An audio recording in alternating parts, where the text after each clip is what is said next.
Yesterday's price is not today's price. After a crazy positive reception to the first video, we're giving you guys the second chapter of the cold start problem. We had 2 views. One of us, and it wasn't one of us, okay? What? Yeah, we didn't tell them to watch the video either. Okay, so we're gonna talk. This is our most successful series yet. Okay, so we're gonna be talking about the second chapter in the cold start problem. The greatest book of all time. That is not ass. Sami's #1 favorite book. Okay, let's stop with the cap. Okay. We're going to be talking about the second chapter, which is a brief history. So, it initially starts with the .com era and how it is a bubble, and that eventually companies like AOL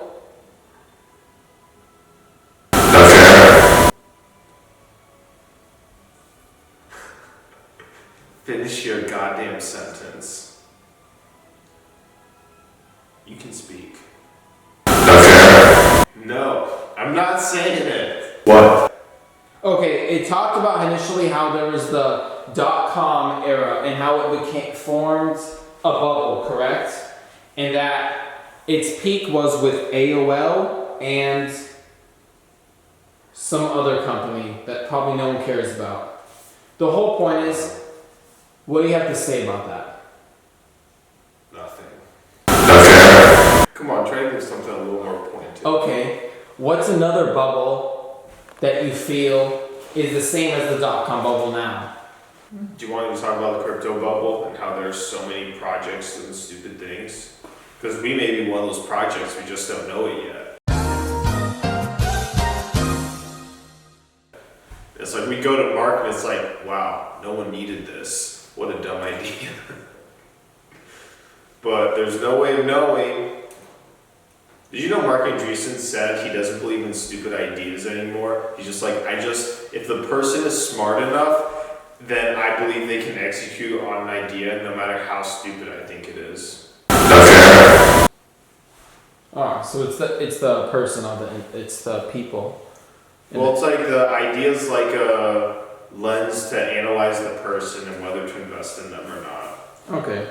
Because it's more of a people bet. Okay. Good job not answering the question. Yeah, this has nothing to do with your stupid question. Thank you. Question. Okay. I didn't know we were going this far. Okay. You suck. Okay. He talked about Metcalfe's Law and how there was no application.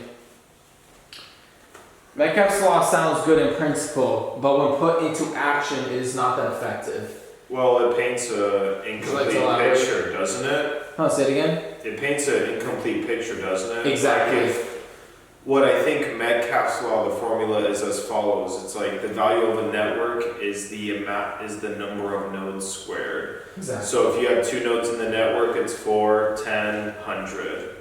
So it's not a linear curve at all, but it's sort of, it ignores the flavors of network effects that it goes into, right? Like the certain flavors that you can apply it as. Like I think economic effects was another one, acquisition effects was another one, and yeah, I'm blanking on the third one, but there were 3. Okay. Would you like to talk about what network effects are? To explain to viewers that if they're just watching this, they're just curious what it is. Well, think of any underlying platform where a user where every additional user adds value. It's any business where the more people use your platform, the more valuable the underlying platform gets. So Reddit at the beginning, not that valuable. Reddit with however many users they have today, extremely value. The next thing he then talks about is Meerkats Law. There's better application in the world with that rather than Metcalfe's Law, which doesn't hold up to the real world, like I said. What's the Meerkats Law again? So, you know meerkats, where they live? Savannah? Out in the wild. Oh, it's the number, right? Oh, I'm remembering this. Yeah. It's like this certain number in the herd so that they can scare off predators, right? Yeah, they're in gangs. So it's like based on if they have a certain critical mass of meerkats, they are able to fend off predators trying to basically get one for dinner. Yes. And if they're below that number, they'll basically be someone's lunch. Yeah. They're basically able to teabag everyone in the animal kingdom. They have a guy watching out, and they have someone getting the food, all these things. Yeah, it's like, I guess when you think about it, you can think of it as sort of like a critical mass that any network reaches, where it finally reaches the point of self-sufficiency in whatever state it is. Usually it's very small, but there's definitely a state where the network isn't just going to collapse because there aren't enough people on both the easy and the hard side.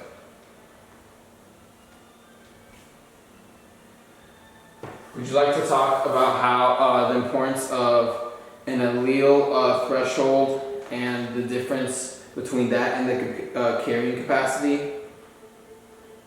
Could you give me some definitions on those? What's the allele definition? Allele threshold. Oh, allele threshold. Yeah. I You know what it is? That. Totally knew that. Do you know carrying capacity? Oh my god. This is a high quality production. That just did not happen. This is straight out of Sami Vasevi's $1 billion production studio. Cringe. What? Stop! Asshole. You're literal. Okay. Allele threshold. This became an important concept in biology because it was the first to capture the notion that there was a tipping point called the allele threshold, where animals would be safer and thus ultimately grow faster as a population. In other words, allele's population curve describes a sort of ecological version of the network effect. Mm-hmm. An allele threshold is an ecological way to describe network effects. Yeah. It's a metaphor. It's a metaphor to help you remember network effects by relating it to nature. Yeah. And I think the part of the chapter is just like trying to get you to understand the ideas, because I think it's under the assumption that most people aren't operating in tech and know the lingo of network effects when they see a platform like Instagram. It's just some helpful mental models to explain it to people. So it's like, oh, it's kind of like meerkats in a herd, where it's like if they're below a certain number, then all of them die, and if they're above that, then they're good. okay, would you like to talk about how it talked about network effects and how when there's overcrowding of, let's say, too many users in a specific social media or literally anything, that it's usually for communications app. Actually, it probably just is for communication apps, that it then becomes a chore, and then at a point it then makes the network unusable because of this. Yeah. Would you like to talk about that? Well, that happens with more mature networks that generally hit this is what he refers to later in the book as the ceiling, where the network reaches its maximum capacity as far as its addressable market of consumers goes. So Okay. yeah. Good explanation. Kidding. Okay, that's pretty good. So the next thing that comes up, the next section is when population and networks collapse.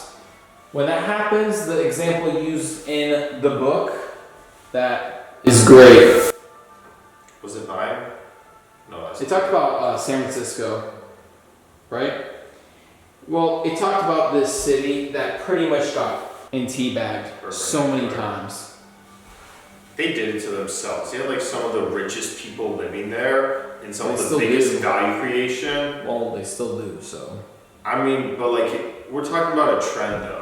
But okay. Like, sure, majority of VC venture capital investments may be happening there, but the trend is downward. word. Okay, if you want to get robbed, go live there.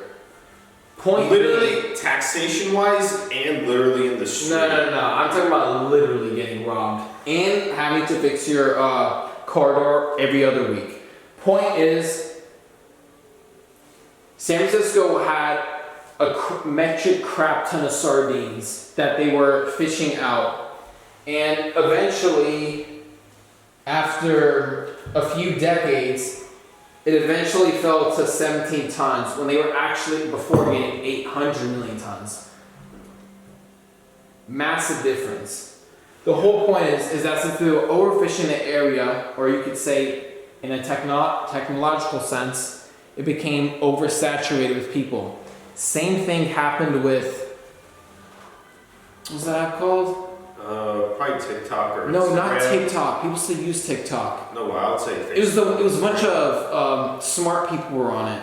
Oh, Clubhouse. Yeah, it happened with Clubhouse. They started getting a bunch of dumb people. Sorry, a bunch of dumb people. Well, this was just no. I'm not saying that as like that was just my experience. I didn't get any of the geniuses that I heard YouTube clips of during the summer where I didn't have it. Not YouTube geniuses, the people I follow on Twitter. The whole point is no one uses Clubhouse, to my knowledge. Well, I won't say no one, but like A16Z put like big money down on it, and it's like absolute hype. And sorry to say it, but I bet they're feeling like clowns a little bit. But Ben Horowitz is doing like a show on there, but it's like Twitter Spaces literally included that feature, and I think they pretty much just killed the app. Fatality. What? He then talks about the little curve at Uber and how Uber, when waiting for a car, you don't have to wait too long. It's not 15. You don't have to wait 15 minutes, which you could say could be too long, but you have to wait some minutes, like 5 minutes, you could say. What? And not too short, where it's like 2 minutes, maybe sometimes. But it allows to get you in check before you go to the car to get in, because there is you say a proper ratio between drivers and people in cars. Yeah. And I would say similarly, that probably is going to exist with our network. Do you want to talk about the crypto bubble and how there's so many projects and stupid things? Because we may be one of those projects, we just don't know it yet as well, where it's like, if we actually get it to critical mass, where we'll have like a really good time where it's like all the people are finding each other and good projects are there, and then all of a sudden we just have a bunch of, let's just be graceful, JPEG NFT projects just flood the platform for whatever reason, but like there's a huge asymmetry between like actual signal projects and just projects. We're talking about you, genius. That's pretty much it. If you want to join our Discord. In the description. Link will be somewhere. Oh my god. Okay, link is in the description. No, we'll just be the more you know. The more you know. Okay, if you're a degenerate, join our Discord and I've gotta read all this. You little bitch. So you didn't actually read the first I one. did. I fucking knew it. You should know this. You wanted to do this, honey. Yeah, but